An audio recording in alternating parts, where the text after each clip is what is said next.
Good morning mga kadogo. Our discussion for today is sobrang interesting about cryptorchidism or yung isa lang ang bayag ng alaga nating male na aso. Actually mga kadogo, nagising ako sa tawag ni Ma'am Elma Reforta of Tanay Rizal. Tumawag siya around 7 a.m. kanina, kaya nagising ako. So kala ko sino tumatawag, isa pala natin isang subscriber mga kadogo. So ang concern niya kasi is magtatayo sila ng kennel ng kanilang asawa, and nagsimula sila sa 2 lalaki at 4 na female huskies. So newbie lang talaga sila. Kaya ang tinanong niya sa akin, nagsorry nga siya dahil ang aga, ako wala namang problema, gising na rin naman ako, 4 a.m. pa lang. Sabi niya sa akin, Sir Idol, meron kasi kaming nabiling male, 1 year and 1 month, na isa lang yung balls, dahil sa newbie daw sila, hindi nila napansin. Kaya lang mabait yung aso, syempre husky. So hindi na nila ma-isolate dahil napamahal na sa kanila. And sa pagkakaalam din nila is nakakabuntis din naman daw ang 1 ball kung gagamitin pang-breeding. Mga kadogo, sa pagkakaalam ko kasi sa cryptorchidism or yung pagkakaroon ng isang balls ng male dog natin, dahil yan sa genetic problem na mana. Okay? So, hindi siya advisable na gawing pang stud or ipang-breed ang 1 ball na male dog. Okay, i-explain ko yan, i-elaborate pa natin yan. Unang-una kasi sa puppy pa lang, malalaman na kung 1 ball ang ating magiging male future stud. Kasi lumalabas ang ball niyan, 2 weeks kita na. 2 weeks to 2 months sure yun. And may late pa nga, may 5 months, 6 months late bago lumabas. Pero bihira na yun. Kasi pag hindi siya lumabas ng 2 weeks, what I mean, pag hindi siya lumabas ng 2 months or 3 months, ibig sabihin talaga 1 ball na talaga yung alaga natin. So yun, genetic siya, namamano siya. Ngayon, kung gagamitin natin siyang pang-stud, mga kadogo, kasi nga, 2 balls yun, 100% makakabuntis. Lalo na kung healthy and fertile ang aso. No? About sila. Talagang buntis yan. Pero kung tanggalin natin isa, ibig sabihin clear na clear. 50% lang ang chance para makabuntis ang male stud natin. Yes po. Hindi po sure na makakabuntis. At isa pang negative nung pong cryptorchidism, kunyari nakabuntis. Ang liit ng possibility kasi makabuntis. Nakabuntis nga. Okay, nakabuntis. For sure, hindi marami ang puppy. 1 or 2 lang. Baka nga isa lang. For sure, meron ding magmamana sa male na cryptorchidism or isa lang ang bayag. Kaya hindi maganda talagang gawing breeder ang merong 1 ball na male. Okay? Hindi healthy para sa kanila. Kasi may abnormalities galing nga sa genes. So mga anak siya ganun din. So wag na natin gamitin kung ang purpose natin is for dog breeding. Wag na. For pet na lang siguro, or kung pet ninyo, alagaan ninyo at tsatsamban nyo talaga kung mga anak. Diba? Ganun naman ang pet. Kung mga anak hindi. Kung mga anak, thank you. Kung hindi naman is thank you rin. Kasi nga pang alaga lang. Tatry natin, di ba? Kasi nga pang alaga. Pero kung pang breeding, hindi talaga advisable. Hindi healthy ang magiging anak. Kasi nga yung tatay, isa lang balls eh. Sure ball, ganun din yung magiging anak. Ang laking possibility. So yun, Mama Elma, sana nasagot ko itong katanungan ninyo. No? Siyempre, gaya nga ninyo, ikikip nyo rin dahil napamahal sa inyo. Dog lover tayo eh. Kaya lang i-understand naman na itan ninyo kasi nga nagsisimula kayo bilang breeder. So, ang payo ko po kung breeding purposes, huwag na yung 1 ball. Yun lang po. Sure yun, huwag pong 1 ball. Okay? May genetic problem. And hindi magiging marami ang mga anak. Yun po, Ma'am Elma, and thank you po. At don't worry po sa pagtawag nyo. Talagang nag-entertain ako ng tawag. Gusto nyo, madaling araw pa yan. Gusto kami kausap. Kasi may insomnia ako, doon nakatulog. Gusto kami kausap. So, thank you, Ma'am Elma, sa tiwala ninyo at natanong nyo ako. Tama po yan, mag-explore po tayo. Para hindi lang ako ang tanongan ninyo, yung iba rin.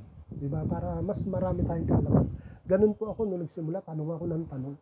Wala namang masama sa pagtatanong. Unless yung matatanungan natin ay ililigaw tayo or mamaliin tayo.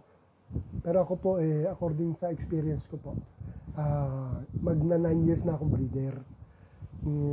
Naka-experience na rin ako ng 1 ball for how many times. Talagang hindi talaga nagtitake kahit healthy ang female ko. So yun po, Mang Elma, ha, hindi po advisable na gawing breeder, male breeder or male stud ang 1 ball. Okay? So mga kadogo, sana may natutunan kayo kahit paano. And open po ako sa mga question. Kung meron kayong gustong itakil up sa vlog natin, message lang kayo or i-PM nyo ako sa Facebook. Or mismo directly sa YouTube channel natin mag-message kayo. Nababasa ko naman po yan. So, yun na po muna ang vlog natin for today. Good morning sa inyo mga kadogo and God bless. Good morning ulit mga kadogo. Meron tayong i-discuss uli ngayon. Kahapon kasi may nag-chat sa akin isa nating kaibigan. I guess group member and subscriber na din.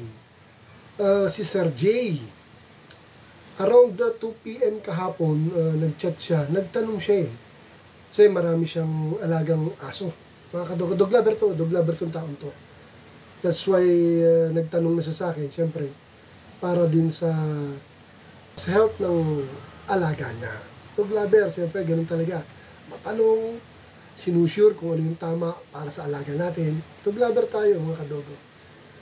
So, si Sir J humingi po ng payo sa atin. Ano daw ba ang tamang pampurga sa 5 months old niyang Siberian Husky? Yun po ang tinanong niya sa akin, mga kadogo. So, ako po ay napaka-open sa mga gustong magtanong at i-share ko rin kung ano yung nalalaman ko experience-wise and yung mismong actual na ginagawa ko sa mga alaga ko. So, hindi ko po kayo papayuhan ng mali. Again po, ang sabi po sa atin, Sir J, kagaya po natin siya, kagaya ko po, na hindi po lahat ng oras ay may pambet ako. Honestly, gusto ko laging bet. Kasi they are professional pagdating sa medicines o sakit ng mga alaga natin. Hindi po ba kaya nga bet? Kaya lang minsan talaga po, real talk, wala naman po tayong pambet lagi-lagi. Lalo na kung sabihin natin minor lang naman ang case. Ito, tinanong niya, pampurga lang daw sa alaga niya. Dahil matagal na yata hindi napurga, and medyo kapos din sa budget, kagaya natin, kagaya ko. So, naglagas loob siya sa akin magtanong kung ano ang tamang gamot para pampurga sa alaga niyang 5 months old na husky. So, mga kadogo, simple lang po ang pinayo ko sa kanya. Kung kayo po ay nakaka-experience ng ganitong problema or gusto niyong i-deworm ang alaga nating aso, so, ang unang tanong niya po okay lang bang ipurga ang 5 months old? Of course. From puppy to adult yan. Kaya lang ako kasi yung mga adult ko, every 6 months na lang talaga. Yung iba yata every 3 months, I guess. Ako kasi 6 months. Yun lang. Kasi yung mga pinapakain ko naman dyan talaga naman maayos and healthy. So tiwala ako na hindi kagad magpuproduce ng bakterya. Okay? So every 6 months lang ako sa adult, mga kadogo. So, in short mga kadogo, kung gusto po natin purgahin ng mga alaga natin, of course, dog lover tayo, isa-safe natin sila. Isisecure natin sila sa mga binibigay natin. So, simple lang po ang pinayo ko kay Sir J. Pwede naman tayong mag-browse or umorder sa mga like Shopee, Lazada. I-search lang natin doon dog dewormer. So, lalabas ang dami doon. Ako kasi ang gamit ko sa puppy. No, medyo mura pa siya yun. Nemenoside. I guess, yun ang tamang pronunciation. Sa puppy. Pero sa adult kasi, pinayo ko rin to kay Sir J. Okay? Kasi hindi tayo basta-basta magpapainom ng gamot. Dahil dog lover nga tayo, syempre isusure natin. Kaya nga siya nagtanong dahil gusto niya isure din. And isafe yung alaga niya. Dahil ito mong ginagawa natin, hindi po ba? Talaga nagtatanong din tayo bago natin bigay kung ano-ano dahil hindi po safe sa kanila yun. So, ang akin pong pinayo ko is umorder ng legit na gamot. Gamot po to. It means legit. orderin po natin sa Shopee or Lazada, yun nga, dog dewormer. Ang akin, ang pinayo ko yung Nemenoside or puppy. Sa adult kasi mga kadugo, for past 9 years, almost 9 years na dog breeder ko, bumibili lang ako ng pan-deworm sa mga alaga ko adult sa pet supplies. Kasi open naman silang tanungin, meron po ba kayong pang-deworm? Yan. Pang-aso? Yan. Pero ito po i-sure nyo po na tama ang dosage na ibibigay nyo sa alaga nyo. Importante po yun. When we speak in so-called deworming, kailangan tama ang timbang, sakto doon sa dosage na ibibigay natin. Hindi pwede magkulang, hindi pwede sumobra. Yun ang crucial doon. Kailangan alamin natin ang gusto kung ano ang tama para sa timbang ng alaga natin. Tanong natin doon. Ako tinanong ko lang nung dati yun. Nung binigay sa akin tablet, I guess sa adult ko, kalahati lang yata yun. So, matagal na akong hindi nakapag-deworm, 6 months na eh. Yun. So, tinuturuan naman nila tayo sa mga pet supply. Yun. Kasi lahat ng to legit medicine. Hindi po nakakasama to. Nuulit ko, hindi nakakasama. Lahat to legit medicine. Okay? Kaya lang, lagi kong sinasabi sa mga tinuturuan ko, kung magtatanong sila sa pet supply kung ano ang tamang gamot, dahil di ba lahat naman tayo, minsan walang pang-vet. So, yun ang the best na pinayo ko sa kanya. Pumunta sa pet supply, tanong ko ano yung gamot pang deworm. Sabihin ko ilang months, if possible at kailangan talaga alamin natin kung ano ang timbang ng alaga nating i-deworm bago tayo magtanong sa kanila. Kasi doon din sila po yung magbabase. Ilan po ba ang kilos ang alaga nyo? Tatanungin tayo, even sa vet, ganun, di ba? Kaya importante, huwag tayo magpainom na magpainom. Even legal medicine yan para doon sa sakit na yun or para doon sa gusto natin gawin sa alaga natin. Pero syempre, dapat tamang dosage po. Yun po. Yun po ang magiging part natin bilang dog lover. Hindi po tayo pumuntang vet dahil di naman po tayo kadalasan may pera. So, siguro po natin na tamang dosage.